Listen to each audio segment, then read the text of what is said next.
anything that uses fossil fuels, see if you can buy an electric equivalent, whether that's vehicles or heating systems or landscaping equipment. Anything that uses fossil fuels, if you can get an electric equivalent, that's strategic electrification. But there's a much more formal and elegant way to define it. And then just to quickly highlight that graph down the bottom, that's specific to Belmont, so every community will see a little bit different mix, but it just shows you know, the opportunities that we have through electrification to mitigate different emission sources. So please don't try and read the eye test. That is, but this is a really neat graphic from SMUD out in California. And so, And what is SMUD? SMUD is the Sacramento Municipal Utility District of Sacramento. So electrification is big in their utility, and if you could read this, it's on their website. You'll be able to see it better when you get a copy of the slides. But it highlights actions for customers. What are we being asked to do to electrify? And so it goes through different elements of the home, in this particular case, residential. But essentially, it basically reiterates, you know, when you can, buy an EV, look at electric equivalents for HVAC, heat pumps, and you know, kitchen appliances, induction cooking. So really, anything that can be electric is the key, because this is going to serve as the foundation for our climate plan in the coming slides. A couple of key notes here, and again, we'll highlight this a little bit more too. A big point being, as we build buildings, and speaking in Belmont's case, right, we're building a new high school, and zero net energy is a big topic of discussion. And so one of the keys behind strategic electrification is it's going to be very difficult to get ZNE one building at a time. It's going to take a long time. We have 10, we have 12 years. You know, so think about trying to go to each building, each house, each business, one at a time, getting ZNE. It's an impossible task. And so part of this is helping folks understand what can they do. Not everyone's going to tear down their home. There are people of all varying income classes. You know, not everyone can afford to super insulate their properties. And so this helps folks understand, well, what can I do to help build this foundation for electrification, and then use the bigger utility grid at large to help me achieve ZNE without a massive reconstruction project. So how do we get there? So now we know what electrification is. We know slightly, you know, what are we being asked to do by an electric equivalent. So here's the roadmap. So now, well, wait a minute, if you ask. I still see a bunch of gas in our energy portfolio when I call up the utility. Well, here's the role of public power, okay? And I'll call attention to the first box there, 2022, approximately 100% fossil-free electricity. That's going to be the key behind all of this, right? So when you build a ZNE, a traditional approach to a ZNE building is you're looking to, there's the different levels, and the bottom level is Class D. And so really what the goal is with ZNE is to try and offset all of the energy consumption, you know, with on-site measures. But frequently, especially as we become more and more urban, that's not possible. And so that also highlights the fact that we need to have a grid that's a non-emitting grid. So A, as folks adopt electric equivalent technologies, and places that are just constrained for various reasons need to rely on the grid for sources. When you're going to the grid, you're getting a grid that's non-emitting and renewable. And so by doing so, if the folks that live across the street over here, if they put in electric heat, if they bought an EV, and they put in induction cooking equipment, and they had Belmont Light's energy portfolio in a couple of years, because there's a transition, they'd be a ZNE building. So every individual resident and every individual business, as they can adopt electric technologies as their furnaces reach end of life, or even before, but most folks wait. You know, when you buy new cars, you're now helping everyone of you know, a wide array of commercial, industrial, high income, low income, all become Z&E candidates. And so some of these other targets on Belmont's roadmap are how to get there. But the role of public power, now this is key. And public power is community driven. And so the big piece of that is getting this message out to the communities. And so as a public power entity, we see ourselves as advisors to the community. There's a lot of propaganda out there. There's a lot of folks, you know, jockeying for your attention. But with public power is we answer to the folks in this room. And so that's why we can move quickly to adopt the policies that will allow Z&E on a broad scale basis be achievable. And so in Belmont Light, 2 priorities coming from the community: decarbonized power supply and townwide electrification. So as we implement this roadmap, you know, the end of the tunnel is as folks adopt and are educated about this, we will have a Z&E community as a whole. And so we only have 12 years to do it. So we got to get on that. And so that's a real advantage that we have as public power to enact these, you know, these large-scale policies for the advancement of climate goals. And when you say 12 years, you're referring to the IPCC report that came out.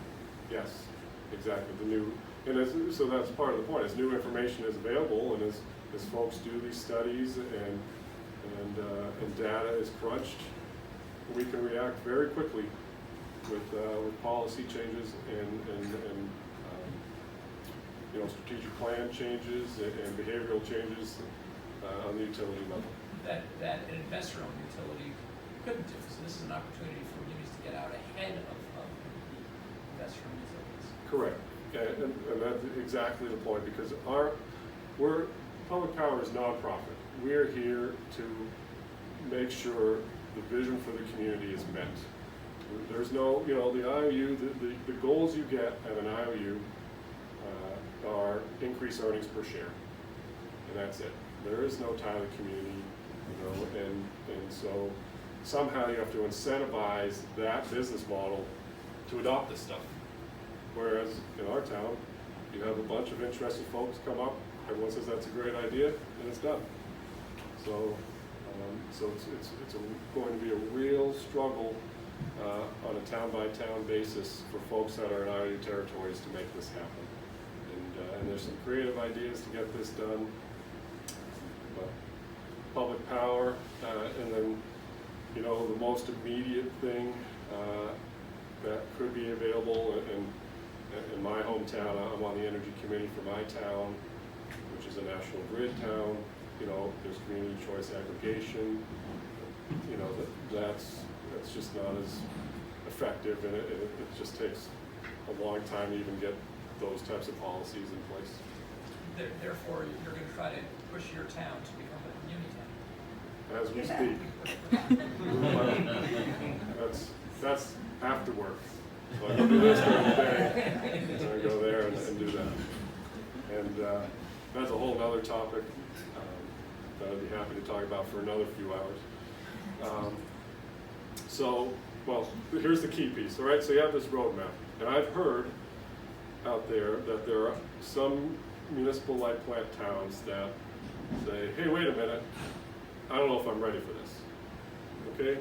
So the next slide is the key, all right? So some of the tension, if you will, that has happened, I think, between utility model and some of these climate programming happened during this purple area, right? 2008 through 2017, we grabbed this from Concord.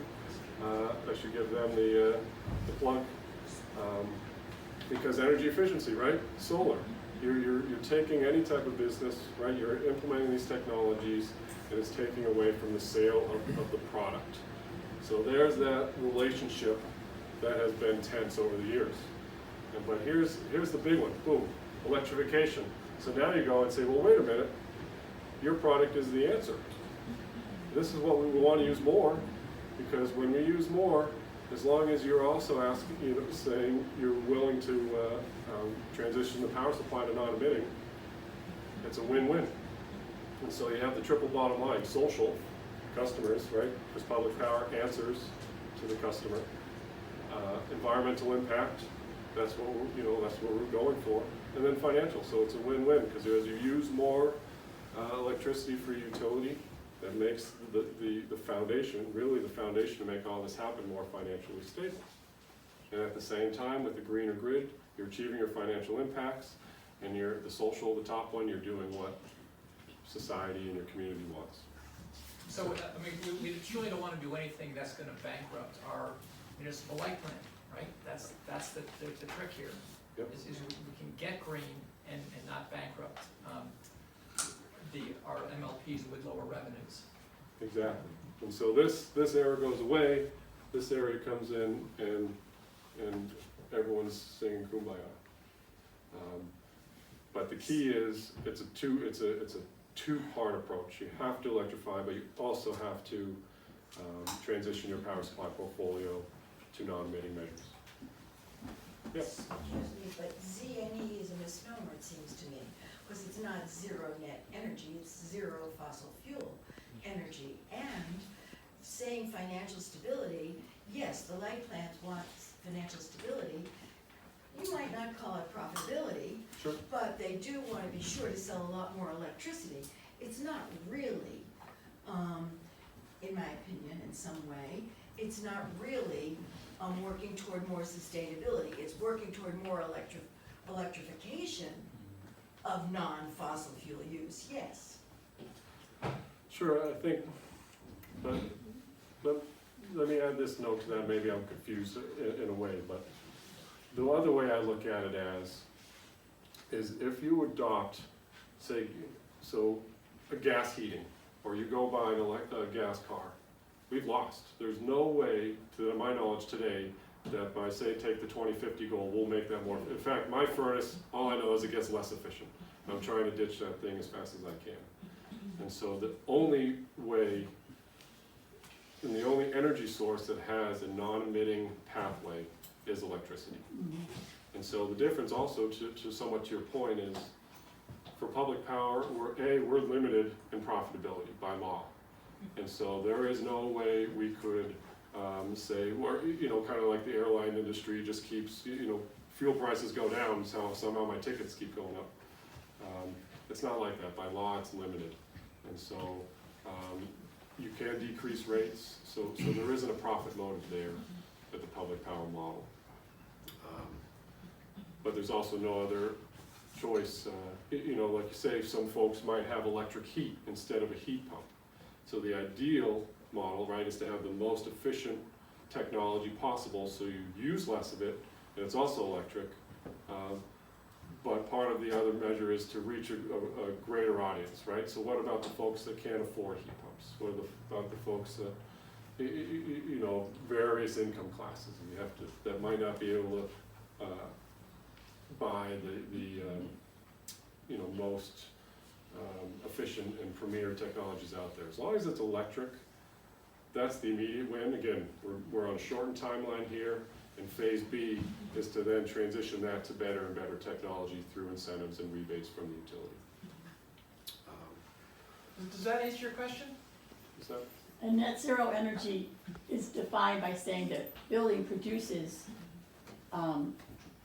as much or more energy than it consumes. That's what. On an annual basis. On an annual basis. So it's not about not using energy, it's just saying the building produces what it needs through I think it's more like renewable zero resources. carbon emissions, right? Zero carbon, but It's not, that last E, I believe, is emissions, not energy.